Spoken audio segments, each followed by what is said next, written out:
Hello everyone. तो finally मैं लेकर आ चुका हूँ लास्ट 6 मंथ के करंट अफेयर 2024 के मोस्ट इंपॉर्टेंट करंट अफेयर्स के क्वेश्चंस और साथ ही साथ रेलवे के प्रीवियस क्वेश्चंस, स्टैटिक जीके और जीएस के 100 से ज़्यादा करंट अफेयर और स्टैटिक जीके जीएस के क्वेश्चंस को कवर करेंगे, जो कि रेलवे के लिए इंपॉर्टेंट और सफिशिएंट रहेगा।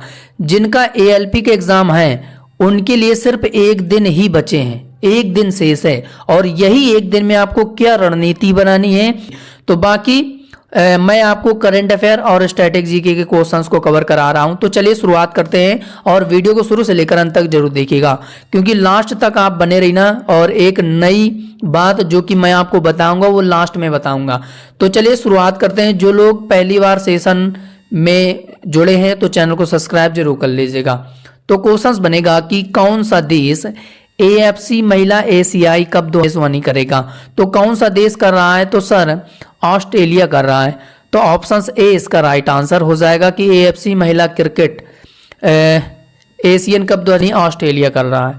तो यहाँ पे आप फोटो भी देखते हुए चलिए, क्योंकि मैं आपको हर एक क्वेश्चन से जुड़ा इमेज जरूर दिखाता हुआ चलूंगा, क्योंकि कल आपका एग्जाम है, ठीक है, 25 नवंबर का आपका एग्जाम है। तो आपको कैसे याद रहेंगे क्वेश्चंस? वो ऐसे ही याद रहेंगे, आप इमेज देखेंगे, गौर करेंगे तो क्वेश्चंस याद रहेंगे कि हाँ हमने उस चैनल से ये क्वेश्चंस पढ़ा था जो एग्जाम में पूछा गया है। बाकी अगला क्वेश्चंस बनेगा आपका कि वैश्विक शांति सूचकांक 2024 में भारत किस स्थान पर है। तो भैया तो ग्लोबल पीस इंडेक्स 2024 में भारत की रैंक क्या है? तो सर भारत की रैंक 116 है। 116 इसका राइट आंसर हो जाएगा। वैश्विक शांति सूचकांक 2024 में भारत की रैंक 116 है। कितने देशों में? 63 देशों में। 163 देशों में भारत की रैंक 116 है, ठीक है। तो ये आपको याद रखना है। बाकी एक इमेज और देखते हुए चलिए कि ग्लोबल पीस इंडेक्स 2024 में भारत 116 स्थान पर है। तो ये आपको याद रखना है। चलिए इसके बाद अगला इंपॉर्टेंट क्वेश्चन बनेगा कि किसे हिंदी साहित्य भारती पुरस्कार 2024 प्रदान किया गया है। तो किसे प्रदान किया गया है? अच्छा क्वेश्चन एग्जाम में पूछा जाएगा। तो सर ये किसे प्रदान किया गया है? तो सर ये प्रदान किया गया है कृष्ण प्रकाश को। तो कृष्ण प्रकाश इसका राइट आंसर हो जाएगा कि हिंदी साहित्य भारती पुरस्कार 2024 कृष्ण प्रकाश को प्रदान किया गया है। तो ऑप्शन ए इसका राइट आंसर हो जाएगा। बाकी आप यहाँ पे इनका फोटो भी देखते हुए चलिए, ठीक है। कृष्ण प्रकाश को हिंदी साहित्य भारती पुरस्कार प्रदान किया गया है। अब यहाँ पे दूसरा भी आप फोटो देखते हुए चलिए कि Hindi Sahitya Bharati award 2024 given to Krishna Prakash को। तो कृष्ण प्रकाश सर इसका राइट आंसर हो जाएगा। चलिए अगला क्वेश्चन बनेगा कि किसने मोनाको ग्रैंड प्रिक्स 2024 जीता है। तो किसने जीता है मोनाको ग्रैंड प्रिक्स 2024? तो सर ये जीता है चार्ल्स लेकलर ने। चार्ल्स लेकलर ने मोनाको ग्रैंड प्रिक्स 2024 को जीता है। तो सर ऑप्शन डी इसका राइट आंसर हो जाएगा। और लेकलर जी का आप यहाँ पे इनका फोटो देख पा रहे होंगे, ठीक है, कि Charles Leclerc win Monaco Grand Prix 2024 का खिताब अपने नाम किया है। चलिए अगला क्वेश्चन बनेगा कि अखिल भारतीय टेनिस संघ ने किसे Dilip Bose life time achievement पुरस्कार देने की घोषणा की है, या किसे दिया गया है Dilip Bose life time achievement पुरस्कार? तो अखिल भारतीय टेनिस संघ ने किसे प्रदान किया गया है? तो सर ये प्रदान किया है नरसिंह और रोहिणी लोखंडे को। तो ए और बी इसके राइट आंसर हो जाएगा। तो C option will be the right answer हो जाएगा कि रोहिणी लोखंडे और नरसिंह को ऑल इंडिया टेनिस एसोसिएशन द्वारा दिया गया Dilip Bose life time achievement award. तो इन दोनों के भैया प्रदान किया गया है। तो ये फोटो भी याद रखना और क्वेश्चंस भी याद रखना कि किनको दिया गया था। चलिए अब इसके बाद अगला क्वेश्चन बनेगा कि किसके द्वारा आई हैव द स्ट्रीट। हो सकता है कि आपसे ये पूरा पुस्तक ना पूछा जाए, आपसे इतना ही पूछ लिया जाए कि आई have the street a Kutti cricket story नाम की आत्मकथा को किसने लिखा है। तो किसके द्वारा लिखा गया है? तो सर ये लिखा गया है रविचंद्रन अश्विन के द्वारा। तो रविचंद्रन अश्विन की ये आई have the street a Kutti cricket story है, इनकी एक आत्मकथा है। तो ऑप्शन ए इसका राइट आंसर हो जाएगा। यहाँ पे आप इनका फोटो भी देख पा रहे होंगे कि cricketer Ravichandran Ashwin wrote his autobiography book title I have the street a Kutti cricket. अब आपसे सिर्फ इतना ही पूछ दिया जाए एग्जाम में, आई हैव द स्ट्रीट, तो समझ जाना कि ये रविचंद्रन की आत्मकथा है। तो रविचंद्रन जी के द्वारा इस आत्मकथा को लिखा गया है। अगला है कि भारतीय एथलेटिक नीरज चोपड़ा ने फेडरेशन कप 2024 में पुरुषों की भाला फेंक स्पर्धा में कौन सा पदक जीता है? तो सर कौन सा पदक जीता है? तो सर जीता है गोल्ड जीता है। तो गोल्ड इसका राइट आंसर हो जाएगा। तो option C will be the right answer हो जाएगा। बाकी आप इनका फोटो भी देख पा रहे होंगे कि फेडरेशन कप 2024 में नीरज चोपड़ा ने जीता स्वर्ण गोल्ड, यानी कि 2021 के बाद ये उनका पहला घरेलू टूर्नामेंट था। तो ये आपको याद रखना है। अगला है कि वर्ल्ड इकोनॉमिक फोरम यानी कि विश्व आर्थिक मंच द्वारा जारी वैश्विक ऊर्जा बदलाव सूचकांक 2024 में भारत की रैंक क्या है? तो भारत किस स्थान पर है? तो सर ये 63 स्थान पर है, 63वें स्थान पर है। तो ऑप्शन डी इसका राइट आंसर हो जाएगा। तो यहाँ पे आप फोटो भी देखते हुए चलिए। अब बात करें कि इस रैंक में, इस इंडेक्स में कौन सा देश पहले स्थान पर है? तो स्वीडन इसमें टॉप पर है, स्वीडन जो है पहले स्थान पर है। बाकी 63वें स्थान पर भारत की रैंक है। तो ये रैंक भी याद रखना है और टॉप देश भी याद रखना है। अगला है कि कौन अंतर्राष्ट्रीय क्रिकेट में 600 छक्के लगाने वाले दुनिया के पहले क्रिकेटर बन गए हैं? तो कौन बन गए 600 छक्के लगाने वाले दुनिया के पहले खिलाड़ी? तो सर सामने आता है नाम रोहित शर्मा का। तो रोहित शर्मा ही हैं जो कि 600 छक्के लगाने वाले दुनिया के पहले क्रिकेटर बने हैं।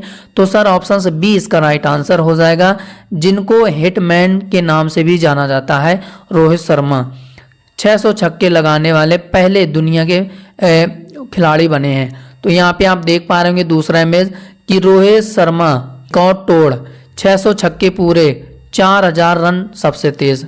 तो 600 छक्के पूरे करने वाले ये पहले दुनिया के खिलाड़ी बने हैं।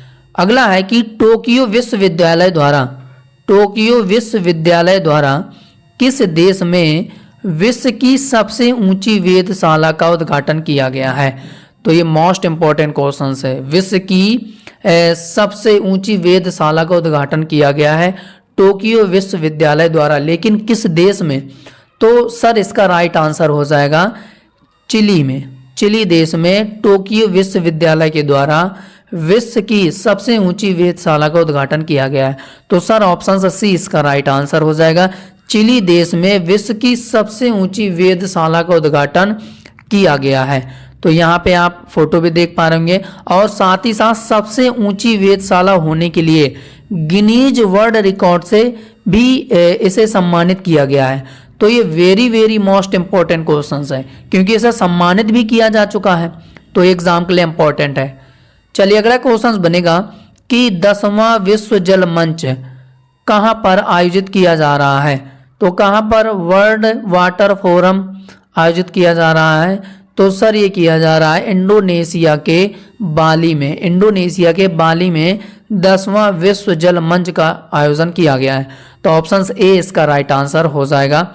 यहाँ पे आप देख पा रहे होंगे कि 10वां वर्ल्ड वाटर फोरम, ठीक, organise by World Water Council and the Republic of Indonesia in Indonesia के बाली में इसका आयोजन किया गया है। तो एग्जाम के लिए इंपॉर्टेंट है क्वेश्चंस, तो याद रखना। अगला है कि किस भारतीय स्पेस निर्माता ने अग्निबाण नाम से दुनिया का पहला 3D printed space rocket launch किया है? तो अग्निकुल कॉस्मोस कंपनी ने दुनिया का पहला 3D प्रिंटेड स्पेस रॉकेट को लॉन्च किया है। तो ये वेरी मोस्ट इंपॉर्टेंट क्वेश्चन है। एग्ज़ाम के लिए पूछा जाएगा, याद रखना, दिमाग में रखना। बाकी यहाँ पे आप फोटो भी देखते हुए चलिए। ये दुनिया का पहला 3D प्रिंटेड स्पेस रॉकेट है जो कि अग्निकुल कॉस्मोस कंपनी के द्वारा इसे बनाया गया है, इसे लॉन्च किया गया है। ठीक है, तो यहाँ पे आप दूसरा भी शानदार देख पा रहे होंगे में अग्निकुल ने 3D प्रिंटेड रॉकेट इंजन के साथ दुनिया का पहला रॉकेट प्रक्षेपित किया। तो एग्ज़ाम के लिए भैया वेरी वेरी मोस्ट इम्पॉर्टेंट है, और देख लेना एग्ज़ाम में ना पूछा जाता बताना, क्योंकि दुनिया का पहला 3D प्रिंटेड रॉकेट है। अगला है कि कौन सा राज्य वित्त वर्ष 2023-24 में राज्य ट्रांसमिशन कंपनी द्वारा ट्रांसमिशन लाइनों को जोड़ने के मामले में पहले स्थान पर रहा है? तो कौन सा राज्य रहा है? तो सर इसका राइट आंसर हो जाएगा उत्तर प्रदेश रहा है। तो उत्तर प्रदेश इसका राइट आंसर हो जाएगा। ट्रांसमिशन लाइनों को जोड़ने के मामले में पहले स्थान पर यूपी है। अब ट्रांसमिशन लाइन क्या है, आप यहाँ पे टावर देख पा रहे होंगे इस तरीके से, जो बिजली वाले नहीं, तो इसके मामले में यूपी पहले स्थान पर है। ठीक है, यूपी टॉप है इन ट्रांसमिशन लाइन इन 2023-24 के मामले में यूपी पहले स्थान पर है। तो इस तरीके से यहाँ पे आप देख पा रहे होंगे कि राज्य बिजली वितरण कंपनियों के द्वारा ट्रांसमिशन लाइन जोड़ने में उत्तर प्रदेश शीर्ष स्थान पर है। जो आप देखते होंगे टावर वगैरह जो बिजली वाले, तो उसके मामले में पहले स्थान पर राज्य है उत्तर प्रदेश। चलिए अगला है कि एशियाई सुरक्षा शिखर सम्मेलन का 21वां संस्करण कहाँ पर आयोजित किया गया है? तो सर कहाँ पर आयोजित किया गया है? तो सर ये सिंगापुर में इसका आयोजन किया गया है। तो सिंगापुर इसका राइट आंसर हो जाएगा। 21 संगरी ला डायलॉग और एशियाई सुरक्षा शिखर सम्मेलन सिंगापुर में इसका आयोजन किया गया है। तो एग्जाम के लिए इंपॉर्टेंट है, याद रखना। अगला है कि कौन भारत का चौथा सबसे बड़ा निर्यातक आइटम बना है, एक्सपोर्ट आइटम बना है? तो स्मार्टफोन बना है। तो ऑप्शन सी इसका राइट आंसर हो जाएगा।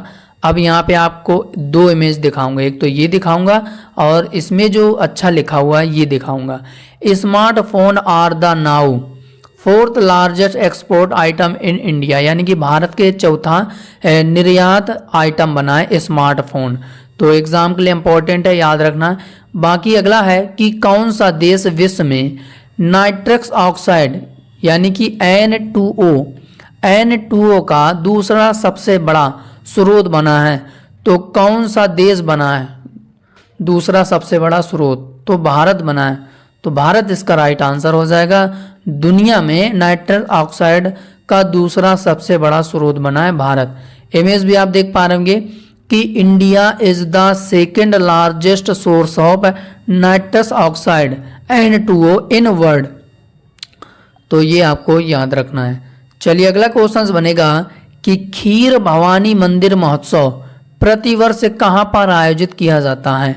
और ऐसे अटपटे जो महोत्सव होते हैं रेलवे के एग्जाम में जरूर पूछे जाते हैं, और ये रेलवे के फेवरेट क्वेश्चन से करंट अफेयर्स के, और ऐसे ही ऊट पटांग महोत्सव एग्जाम में पूछे जाते हैं, जो कि आपसे गलत होने के काफ़ी चांसेस होते हैं। लेकिन आप इस वीडियो को देख कर जाएंगे तो आपसे गलत नहीं होंगे अगर ऐसे क्वेश्चंस आ गए तो राइट आंसर हो जाएगा जम्मू कश्मीर में आयोजित किया जाता है। तो ऑप्शन बी इसका राइट आंसर हो जाएगा कि सर खीर भवानी महोत्सव जम्मू कश्मीर में सेलिब्रेट किया जाता है। चलिए अगला क्वेश्चन बनेगा कि वर्ष 2024 में कोप 29 का आयोजन कहाँ पर किया गया है? जितनी भी फेमस बैठकें होती हैं, समिट होती हैं, वो एग्जाम में इम्पोर्टेंट होती हैं, इसलिए मैं आपको फेमस समिट बैठकें आपको रिवीजन करा रहा हूँ करंट अफेयर्स के। तो सर इसका राइट आंसर हो जाएगा कि अजरबैजान के बाकू में कोप 29 का आयोजन किया गया है 2024 में। कोप 29 का आयोजन किया गया है। तो सर ऑप्शन से डी इसका राइट आंसर हो जाएगा। ठीक है, अजरबैजान के बाकू में कोप 29 का आयोजन किया गया है। अगला है कि 112वां अंतर्राष्ट्रीय श्रम सम्मेलन कहाँ पर आयोजित किया गया है? तो कहाँ पर आयोजित किया गया है? तो सर ये आयोजित किया गया है स्विट्जरलैंड के जिनेवा में। तो ऑप्शन ए इसका राइट आंसर हो जाएगा, याद रखना एग्जाम में पूछा जाएगा। अगला है कि मिसाइल मैन के नाम से मशहूर देश के पूर्व राष्ट्रपति डॉक्टर APJ अब्दुल कलाम की 27 जुलाई 2024 को कौन सी पुण्यतिथि मनाई गई है? तो 9वीं पुण्यतिथि मनाई गई है। तो ऑप्शन से डी इसका राइट आंसर हो जाएगा। ठीक है, अगला है कि कौन इंग्लिश चैनल को पार करने वाली सबसे कम उम्र की और सबसे तेज पैरा तैराक बन गई हैं? यंगेस्ट और फास्टेस्ट पैरा स्विमर बनी हैं। तो जिया राय बनी है। तो जिया राय इसका राइट आंसर हो जाएगा। सबसे कम उम्र की और सबसे तेज पैरा तैराक बनी है इंग्लिश चैनल को पार करने वाली। तो जिया जी का आप यहाँ पे फोटो भी देख पा रहेंगे। अब हो सकता है कि आपसे स्टैटिक में पूछ लिया जाए कि इंग्लिश चैनल किन दो देशों के बीच है? तो भैया इंग्लैंड यहाँ पे आपको दिख रहा है और फ्रांस ये दिख रहा है। तो दोनों के बीच क्या है? दोनों के बीच में इंग्लिश चैनल है। तो इस तरीके से आप ये भी याद रखना और इनका नाम भी याद रखना। अगर हो सकता है कि स्टैटिक में अगर ये पूछा जाएगा तो करंट भी इससे जुड़ा पूछा जा सकता है। ठीक है, बाकी यहाँ पे आप दूसरा फोटो देख पा रहे कि जिया राय इंग्लिश चैनल पार करने वाली दुनिया की सबसे कम उम्र की और सबसे तेज महिला पैरा तैराक बनी है। तो ये चीज़ आपको याद रखना है एग्जाम तक। अगला है कि भारत ने पहली बार विश्व धरोहर समिति की बैठक किस सत्र की मेजबानी करी है? तो किस सत्र की मेजबानी की है? तो 46 की 46वीं बैठक का आयोजन किया है भारत ने। तो यहाँ पे D option will be the right answer हो जाएगा। इमेज भी आप बेहतरीन देख पा रहे होंगे कि पीएम मोदी जी के द्वारा इसका उद्घाटन किया गया है। ठीक है, 46 सीजन ऑफ वर्ल्ड हेरिटेज समिति एट भारत मंडपम न्यू दिल्ली में इसका आयोजन किया गया है और भारत में पहली बार इसका आयोजन किया गया है विश्व धरोहर समिति का। तो ये चीज़ आपको याद रखना है। बाकी फोटो भी आप देखते हुए चलिए। फोटो से आपको ये लगेगा कि हाँ क्वेश्चन हमें रटना नहीं पड़ेगा। बाकी अगला है कि भारत अमेरिका संयुक्त सैन्य युद्ध अभ्यास का कौन सा संस्करण राजस्थान में शुरू किया है? तो सर इसका राइट आंसर हो जाएगा हमारा 20वां संस्करण है, जो कि भारत और अमेरिका के बीच राजस्थान में युद्ध अभ्यास का आयोजन किया गया है। तो ऑप्शन से बी इसका राइट आंसर हो जाएगा। ठीक है, यहाँ पे आप देख लीजिए साफ साफ। चलिए इसके बाद अगला है कि अक्टूबर 2024 में लॉन्च की गई चौथी परमाणु पनडुब्बी का नाम क्या है? जो कि अक्टूबर 2024 में लॉन्च की गई थी चौथी परमाणु पनडुब्बी, लेकिन उसका नाम क्या था? तो उसका नाम था S4 नाम से चौथी पनडुब्बी लॉन्च की गई थी अक्टूबर 2024 में। तो ऑप्शन से बी इसका राइट आंसर हो जाएगा। इमेज भी आप देख लीजिए, ये है चौथी पनडुब्बी S4 नाम से, जो कि अक्टूबर 2024 में लॉन्च की गई है। इमेज भी आप देख लीजिए। ठीक है, इंडिया ने लॉन्च किया है इसे। ये भी आप देख लीजिए कि इंडिया ने इसे लॉन्च किया है चौथी पनडुब्बी S4 नाम से। चलिए इसके बाद अगला है कि भारतीय नौसेना ने किस नाम से अपना पहला बहुउद्देशीय पोत लॉन्च किया है? तो भारतीय नौसेना ने लॉन्च किया है तो किस नाम से? तो सर इसका राइट आंसर हो जाएगा समर्थक नाम से बहुउद्देशीय पोत लॉन्च किया है भारतीय नौसेना ने। तो ऑप्शन से D will be the right answer हो जाएगा। ये जहाज है, आपको यहाँ पे पानी वाला देख पा रहे होंगे शिप। तो ये समर्थक नाम से भारतीय नौसेना ने इसे लॉन्च किया है। अब आ जाते हैं स्टैटिक जीके के क्वेश्चंस पर। तो यहाँ पे पहला क्वेश्चंस बनेगा कि टुंडा वनस्पति कहाँ पाई जाती है? और ये प्रीवियस क्वेश्चंस आपको कवर करा रहा हूँ। ठीक है, स्टैटिक जीके जीएस के जितने भी क्वेश्चंस कवर कराऊंगा सब प्रीवियस ही होंगे, किसी ना किसी एग्जाम में जरूर पूछे गए हैं। तो यहाँ पे टुंडा वनस्पति जो है वो कहाँ पर पाई जाती है? तो हिमालय क्षेत्र में पाई जाती है। तो ऑप्शन से बी इसका राइट आंसर हो जाएगा। चलिए अगला है कि गांधी सागर बांध किस राज्य में और किस नदी पर स्थित है? तो सर ये चंबल नदी में है और मध्य प्रदेश में है। तो ऑप्शन ए इसका राइट आंसर हो जाएगा। अगला है कि राष्ट्रीय स्वास्थ्य बीमा योजना किसके द्वारा शुरू की गई थी? तो सर ये शुरू की गई थी श्रम मंत्रालय के द्वारा। तो ऑप्शन ए इसका राइट आंसर हो जाएगा। कि राधा मोहन कप किस खेल से संबंधित है? तो सर इसका राइट आंसर हो जाएगा, ये पोलो से संबंधित है। ठीक है, तो पोलो इसका राइट आंसर हो जाएगा। तो ऑप्शन से B will be the right answer हो जाएगा। अगला है कि केसरी नामक समाचार पत्र को किसने शुरू किया था? तो सर ये शुरू किया था बाल गंगाधर तिलक ने। तो ऑप्शन ए इसका राइट आंसर हो जाएगा। अगला है कि मौलिक अधिकारों को कौन निलंबित कर सकता है? तो कौन कर सकता है मौलिक अधिकारों को? तो सर राष्ट्रपति निलंबित कर सकता है। तो option B will be the right answer हो जाएगा। अगला है कि अलाई दरवाजा किसके शासनकाल में बना था? तो राइट आंसर हो जाएगा सर ये अलाउद्दीन खिलजी के काल में बना था। तो ऑप्शन सी इसका राइट आंसर हो जाएगा। अगला है कि लेपुलेख दर्रा कहाँ पर है? तो कहाँ पर स्थित है? तो सर ये उत्तराखंड में है। लेपुलेख दर्रा उत्तराखंड में है। हर टाइप के क्वेश्चंस आपको यहाँ पे मिलेंगे, स्टैटिक, जीके और जीएस के। अगला है कि मानव अधिकारी दिवस कब मनाया जाता है? तो मानव अधिकारी दिवस सर मनाया जाता है 10 दिसंबर को। तो 10 दिसंबर इसका राइट आंसर हो जाएगा। अगला है कि किसान दिवस कब मनाया जाता है?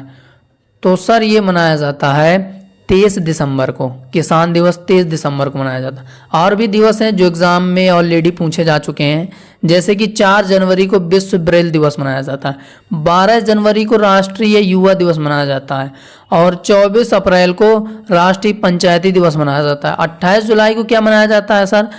विश्व प्राकृतिक संरक्षण दिवस और विश्व हेपेटाइटिस दिवस मनाया जाता है। 27 सितंबर को सर विश्व पर्यटन दिवस मनाया जाता है। ठीक है। इसके बाद अगला है कि ऑक्टोपस का ब्लड, यहाँ पे टाइपिंग मिस्टेक है, ब्लड नहीं लिखा है। ऑक्टोपस का ब्लड का कलर कैसा होता है? तो नीला होता है। तो नीला इसका राइट आंसर हो जाएगा। ऑप्शन बी इसका राइट आंसर हो जाएगा। अगला है कि वायरस से होने वाली कौन सी बीमारी नहीं है?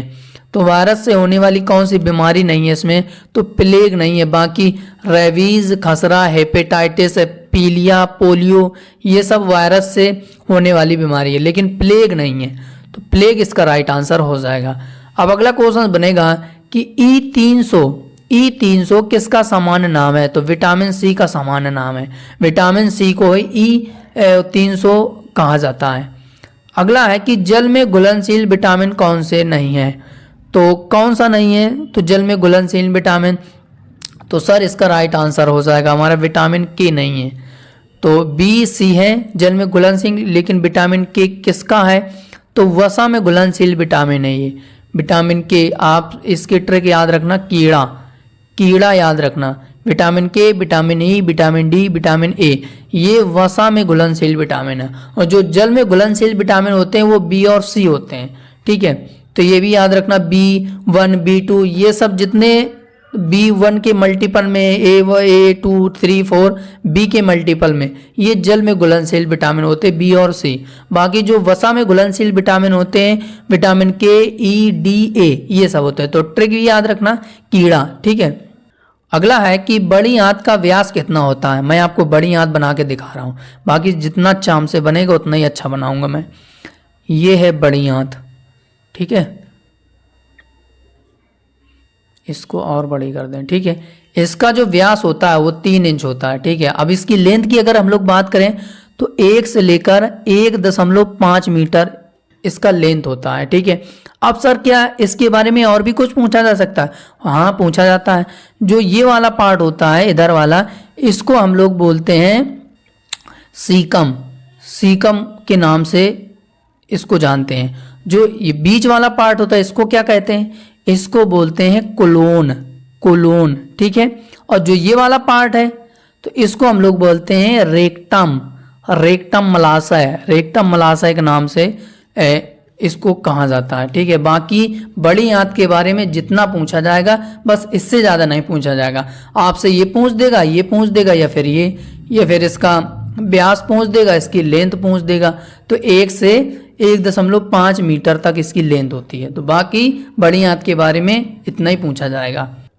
अगला क्वेश्चन बनेगा आपका कि रेगूर मिट्टी सबसे ज़्यादा है किस राज्य में पाई जाती है? रेगूर मिट्टी तो सर पाई जाती है महाराष्ट्र में। तो महाराष्ट्र इसका राइट आंसर हो जाएगा। ऑप्शन ए इसका राइट आंसर हो जाएगा। अब अगला क्वेश्चन आपसे पूछा जाएगा कि कौन सी मिट्टी कपास के खेती के लिए सबसे उपयुक्त है? तो कौन सी मिट्टी है? तो सर इसका राइट आंसर हो जाएगा काली मिट्टी, ब्लैक मिट्टी। तो ऑप्शन ए इसका राइट आंसर हो जाएगा। अगला है कि भारत में सर्वाधिक क्षारीय क्षेत्र पाया जाता है किस राज्य में पाया जाता है?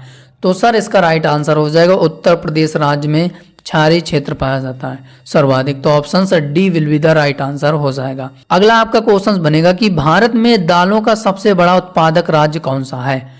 तो कहाँ पर है जो कि सबसे ज़्यादा दाल उगती है? तो सर इसका राइट आंसर हो जाएगा मध्य प्रदेश। मध्य प्रदेश इसका राइट आंसर हो जाएगा। अगला है कि बेतवा नदी मिलती है तो किससे मिलती है? तो सर ये यमुना से मिलती है। और यही छोटे छोटे क्वेश्चंस आपसे गलती हो जाता है कि गलती से मिस्टेक में दूसरा ऑप्शन से टिक हो जाता है। बाकी आते तो सब हैं, छोटे छोटे क्वेश्चंस आपको याद होते हैं, लेकिन एग्जाम हॉल में जरूरी है कि वो चीज़ आना, वो बहुत इंपॉर्टेंट होती है। बाकी तो सब कुछ आता है। अगला है कि निम्नलिखित में से कौन सी नदी गंगा नदी में बाएं से नहीं मिलती है? तो कौन सी नदी है जो कि बाएं से गंगा से नहीं मिलती है? तो राइट आंसर हो जाएगा सोन नदी। ठीक है, सोन नदी है। सोन नदी जो है मैं आपको बता दूं कि अमरकंटक से नदी निकलती है एक नर्मदा। तो नर्मदा जो है वो इधर जाती है अरब सागर की तरफ, लेकिन जो सोन नदी है वो यहाँ से गंगा आई तो गंगा से मिलती है यहाँ। तो जो बाएं से है तो बाएं से सोन नदी नहीं मिलती है। बाकी गोमती, घाघरा, कोसी ये इधर से मिलती है। ये बाएं हो गया और ये इधर से दाएं, तो दाएं से मिलती है सोन नदी। तो ये चीज़ आपको याद रखना है। बाकी बाएं से नहीं मिलती है, ठीक है, सोन नदी दाएं से मिलती है। तो D option will be the right answer हो जाएगा। अगला है कि तिब्बत में मानसरोवर झील के पास जिस नदी का स्रोत है वो कौन सी नदी है? यानी कि ये पूछा जा रहा है कि मानसरोवर झील से कौन सी नदियां निकलती हैं इनमें से। तो देखो भैया, ब्रह्मपुत्र तो निकलती ही है, सतलज भी निकलती है, सिंधु भी निकलती है। तो ये सभी नदियां हैं जो कि मानसरोवर झील से निकलती हैं। तो option D will be the right answer हो जाएगा। बाकी अगला क्वेश्चन बनेगा कि मानस नदी किस नदी की उपनदी है? तो मानस नदी किस नदी की उपनदी है? तो राइट आंसर हो जाएगा ब्रह्मपुत्र की, ब्रह्मपुत्र की। तो ऑप्शन से D will be the right answer हो जाएगा। कि ब्रह्मपुत्र नदी तिब्बत में किस नाम से जानी जाती है? तो सांगपो के नाम से जानी जाती है। तो ऑप्शन से डी इसका राइट आंसर हो जाएगा। अगला है कि ब्रह्मपुत्र नदी का बहाव क्षेत्र, यानी कि ब्रह्मपुत्र नदी जो है किन देशों से बहकर गुजरती है? तो आप सभी को पता है कि जब मानसरोवर झील से निकलती है तो तिब्बत से निकलती है, फिर इसके बाद भारत में आती है, फिर ये बांग्लादेश में पहुंच जाती है और बांग्लादेश से फिर ये बंगाल की खाड़ी में गिर जाती है। बाकी बांग्लादेश में इसको जमुना के नाम से जाना जाता है। तो 3 देशों से ये गुजरते हुए जाती है, बाकी बंगाल की खाड़ी में फिर गिर जाती है। बाकी जो बांग्लादेश में एक नदी और गिरती है जाती है जिसको हम लोग गंगा कहते हैं, लेकिन बांग्लादेश में पद्मा के नाम से उसको बुलाया जाता है। तो ये भी याद रख लेना, ठीक है, ये भी बंगाल की खाड़ी में गिर जाती है। अगला है कि नर्मदा घाटी किन पर्वत श्रृंखलाओं के बीच स्थित है? तो सतपुड़ा और विंध्याचल पर्वत श्रेणियों के बीच नर्मदा घाटी है। अब इसी से आपसे पूछ दिया जाए कि नर्मदा नदी कहाँ से निकलती है? तो भैया अमरकंटक से निकलती है। किन 2 पर्वतों के बीच से?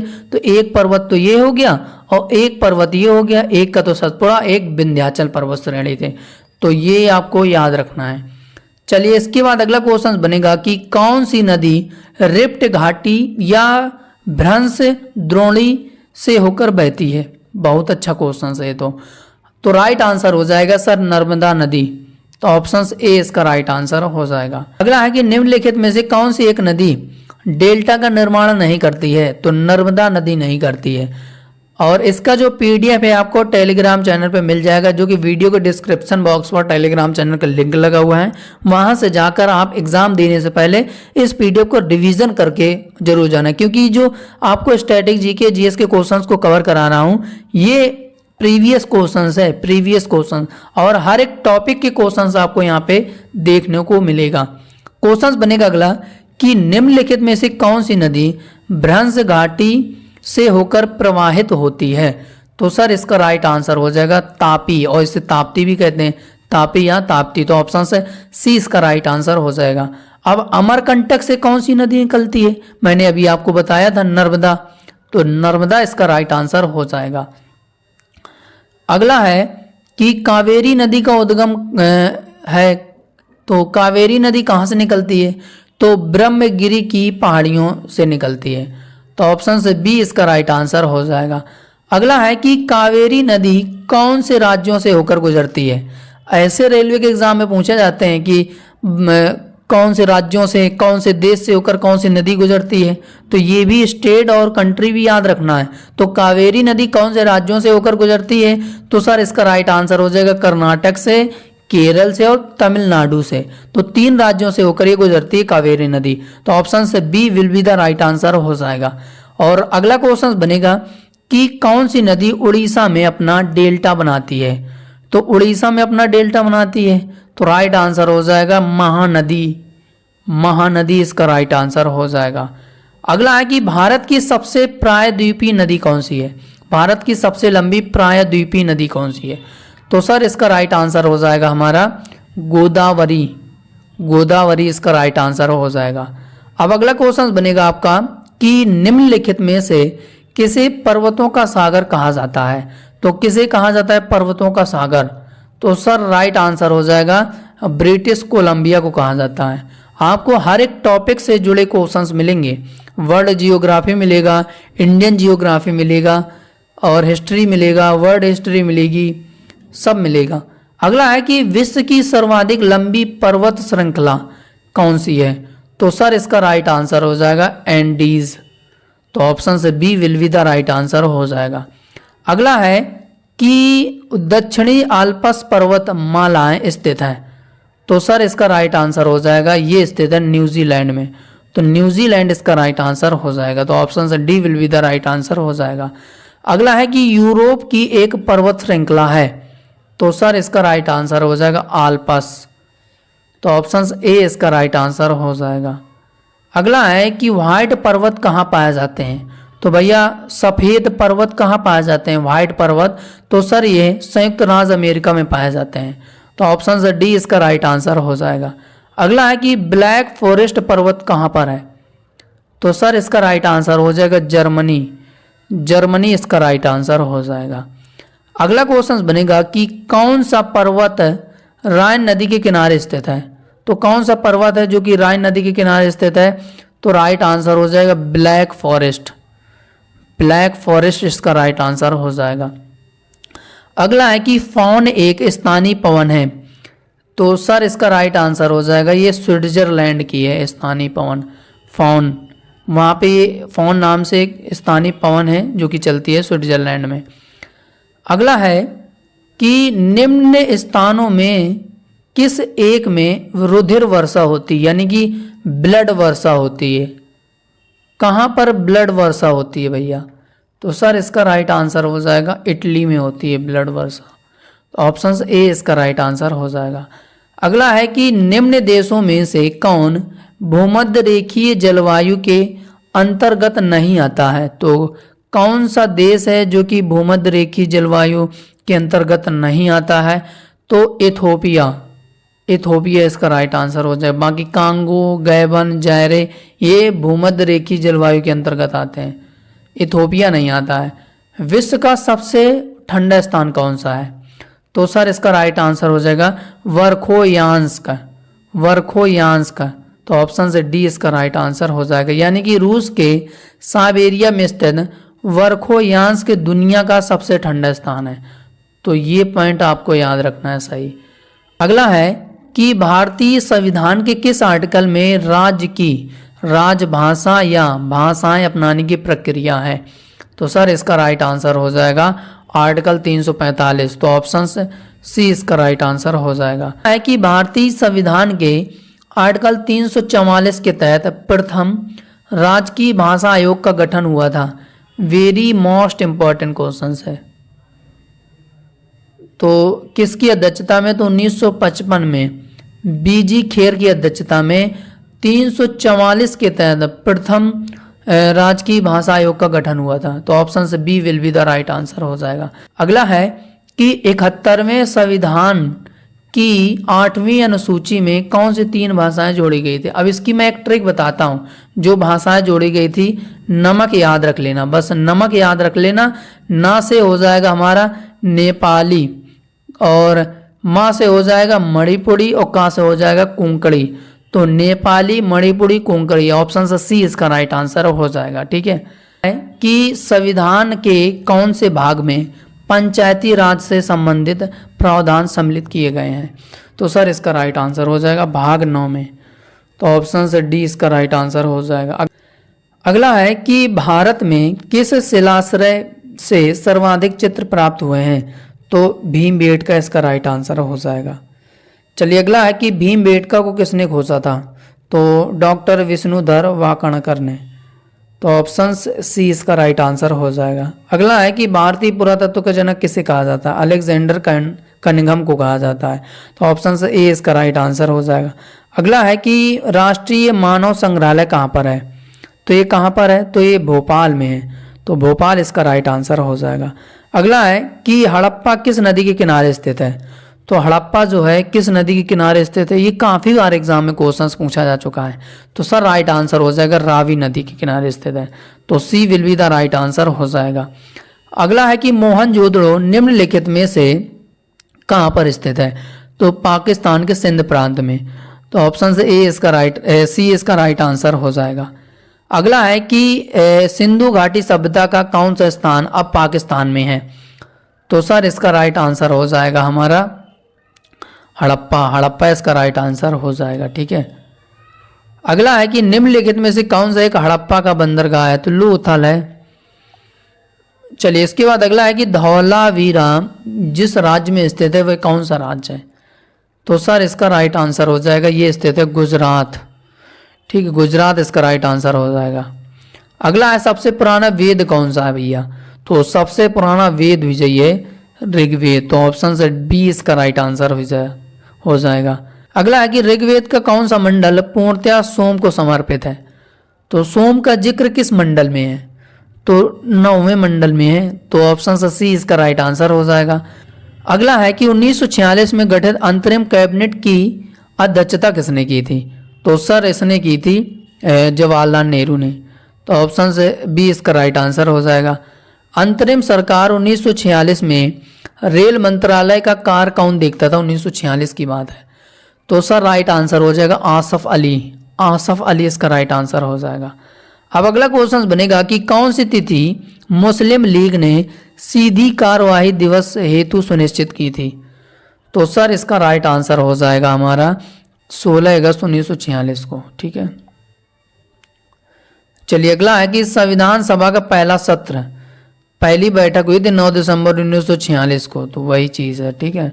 दूसरी बैठक ठीक 2 दिन बाद 11 दिसंबर 1946, ठीक है, दूसरी बैठक थी, तो ये भी याद रखना। और 13 दिसंबर को क्या बोलते हैं कि 13 दिसंबर को पंडित जवाहरलाल नेहरू ने प्रस्तावना प्रस्तावित किया था, तो ये भी पॉइंट याद रखना। सच्चिदानंद सिन्हा किसके साथ जुड़े थे, किस आंदोलन में जुड़े थे, तो सर इसका राइट आंसर हो जाएगा भारत छोड़ो आंदोलन। अगला है कि महात्मा गांधी द्वारा व्यक्तिगत सत्याग्रह आंदोलन के लिए प्रथम सत्याग्रही कौन चुना गया था, तो सर इसका राइट आंसर हो जाएगा विनोबा भावे। अगला है कि निम्नलिखित में से किस भारतीय नेता ने लंदन में प्रथम गोलमेज सम्मेलन कॉन्फ्रेंस में भाग लिया था, तो सर इसका राइट आंसर हो जाएगा मौलाना मोहम्मद अली। अगला है कि ब्रिटिश सरकार द्वारा लंदन में भारतीय नेताओं का प्रथम गोलमेज सम्मेलन कब बुलाया था, तो सर इसका राइट आंसर हो जाएगा 1930 में बुलाया था ब्रिटिश सरकार के द्वारा लंदन में। अगला है कि निम्नलिखित में से किसने भारत में प्रसिद्ध फारसी त्योहार नवरोज आरंभ करवाया था, तो किसने करवाया था, तो सर बलबन ने करवाया था। बलबन ने ही लव एवं रक्त की नीति अपनाई थी, लव एवं रक्त की नीति, तो ये भी याद रखना इंपॉर्टेंट पॉइंट है। अगला है कि निम्न मुस्लिम बादशाहों में से किसने एक मूल्य नियंत्रण पद्धति पहली बार लागू किया, तो किसने लागू किया था नियंत्रण पद्धति को, तो अलाउद्दीन खिलजी का नाम आता है सामने। अगला है कि बाजार नियंत्रण प्रथा लागू की थी, किसने लागू की थी बाजार नियंत्रण प्रथा, तो सर इसका राइट आंसर हो जाएगा अलाउद्दीन ने ही लागू किया था। अगला है कि सल्तनत काल में सार्वजनिक वितरण प्रणाली किसने प्रारंभ की थी, तो सर इसका राइट आंसर हो जाएगा अलाउद्दीन खिलजी, इसका राइट आंसर हो जाएगा। अगला है कि गाजी मलिक किस वंश का संस्थापक था, तो गाजी मलिक का किस वंश का संस्थापक था, तो राइट आंसर हो जाएगा तुगलक इसका राइट आंसर हो जाएगा। अगला है कि किस वंश के सुल्तानों ने सबसे अधिक समय तक देश में राज किया? तो तुगलक वंश का नाम आता है, ठीक है, तुगलक वंश ही है। बाकी ये वंश का समय काल है कि गुलाम वंश 84 तक शासन किया था, खिलजी वंश ने 30 तक, तुगलक वंश ने 94, सैयद ने 36 तक। और कार्यकाल देख लीजिए कहाँ से किसका कब तक का शासनकाल भी रहा है, तो ये भी एग्जाम में पूछा जाता है। मोहम्मद बिन तुगलक अपनी राजधानी दिल्ली से कहाँ ले गया था? एकदम टोपा टाइप का व्यक्ति था, आप समझ लीजिए, इतना पागल था कि पहले दौलताबाद ले गया, ठीक, इतनी सारी जनता को ले गया दौलताबाद, और फिर जब खाने से भूख से मरने लगी रास्ते में जनता, फिर कह रहा फिर वापस चलो दिल्ली। तो ये टोपा आदमी था, एकदम टोपा, ऐसा नहीं होता एक टोपा तरीके से, ये इस तरीके से एकदम टोपा था, पढ़ा लिखा तो था लेकिन बज टोपा था। तो ऑप्शन ए इसका राइट आंसर हो जाएगा। अगला है कि भारत में सर्वप्रथम सांकेतिक मुद्रा का प्रचलन किया था, किसने किया था? तो सर इसका राइट आंसर हो जाएगा किसने किया था, आप लोग कमेंट में बताइए। ये क्वेश्चन नहीं बताओगे तो मोहम्मद बिन तुगलक ने किया था, मैं बता दे रहा हूँ। तो ऑप्शन से डी इसका राइट आंसर हो जाएगा। मोरक्को देश का यात्री इब्न बतूता किसके शासनकाल में भारत आया था? बहुत अच्छा क्वेश्चन है, मोहम्मद बिन तुगलक के काल में। मोहम्मद MBT याद रखना शॉर्ट में। होली त्यौहार के सार्वजनिक उत्सव में भाग लेने वाला दिल्ली का पहला सुल्तान कौन था जो होली उत्सव मनाता था? तो सर इसका राइट आंसर हो जाएगा मोहम्मद बिन तुगलक, MBT इसका राइट आंसर हो जाएगा, मोहम्मद बिन तुगलक। अगला है कि 2 अस्पा एवं सिंह अस्पा ये जो प्रथा है किसने शुरू की थी? तो सर इसका राइट आंसर हो जाएगा जहांगीर ने शुरू किया था। अगला है कि खुसरो किस मुगल बादशाह का पुत्र था? तो किसका बेटा था तो ये? तो ये राइट आंसर हो जाएगा जहांगीर का था। तो ऑप्शन बी इसका राइट आंसर हो जाएगा। अगला है कि एतमाउद्दौला का मकबरा आगरा में किसने बनवाया था? और ये जो लास्ट वाला क्वेश्चन है ये आपको कमेंट बॉक्स में बताना है, ठीक है, कमेंट में बताना है। और कसम है जिसने कमेंट में नहीं बताया। तो ये 4 ऑप्शन है, आप लोग कमेंट में ज़रूर बताना, उसका मैं रिप्लाई ज़रूर दूंगा, ठीक है। तो एतमाउद्दौला का मकबरा आगरा में किसने बनवाया था? तो ये आपको कमेंट बॉक्स में बताना है, ठीक है। तो उम्मीद है जो कि लास्ट 6 मंथ के करंट अफेयर और प्रीवियस GK GS के क्वेश्चंस आपको बेहतरीन लगे होंगे। और सेशन अगर आपको अच्छा लगा हो तो ईमानदारी से सेशन को लाइक जरूर करके जाइएगा, शेयर जरूर करिएगा और कमेंट जरूर बताना जो मैंने आपको होमवर्क लिए जो क्वेश्चंस दिया कमेंट बॉक्स करने के लिए। बाकी सेशन कैसा लगा वो लाइक जरूर करके बताना, कमेंट जरूर करके बताना और शेयर जरूर करिएगा यार दोस्तों स्टडी ग्रुप में। बाकी चैनल में पहली बार अगर आप जुड़े हों और सेशन को पहली बार देख रहे हैं तो चैनल को सब्सक्राइब जरूर कर लीजिएगा। बाकी और मिलते हैं अगले वीडियो पर। बाकी ऑल द बेस्ट आप सबके लिए जिनका 25 नवंबर का एग्ज़ाम लगा हुआ है, ठीक है, मेरी तरफ से तो ऑल द बेस्ट है। और मैं ज़्यादा बड़ी बात नहीं कहता हूँ कि आप जब कल एग्ज़ाम देने जाएंगे और आप 101% देख लेना, मैं गारंटी के साथ कहता हूँ, गारंटी के साथ कहता हूँ कि जितना मैंने आपको करंट अफेयर्स कवर कराया है उससे अलग नहीं पूछा जाएगा। और जितना स्टैटिक GK कवर कराया GK उतना ही पूछा, उसके अंदर नहीं पूछा जाएगा। और देख लेना। और जब इसका पहली शिफ्ट का एग्ज़ाम ख़त्म हो जाएगा उसका मैं एनालिसिस भी लेकर आऊँगा। तो जो लोग पहली बार देख रहे हैं तो चैनल को सब्सक्राइब जरूर कर लीजिएगा एनालिसिस देखने के लिए कि एग्ज़ाम में क्या पूछा जा रहा है, ठीक है। और उससे रिलेटेड मैं टॉपिक भी कराऊंगा अगले वीडियो पर। बाकी निश्चिंत रहिए। बाकी जिनका 25 तारीख का एग्ज़ाम लगा है उनके लिए मेरी तरफ से ऑल द बेस्ट। और टेंशन लेके नहीं जाना है, फ्री माइंड होके जाना, हंसते हुए मुस्कुराते हुए एग्ज़ाम में बैठना और पेपर एकदम कायदे से करके आना। और जितना मैंने पढ़ाया अगर आप उतना पढ़ के गए हैं तो कसम से कह रहा हूँ कि एग्ज़ाम में ज़रूर पूछा जाएगा। देख लेना, मैं एनालिसिस भी लेकर आऊँगा।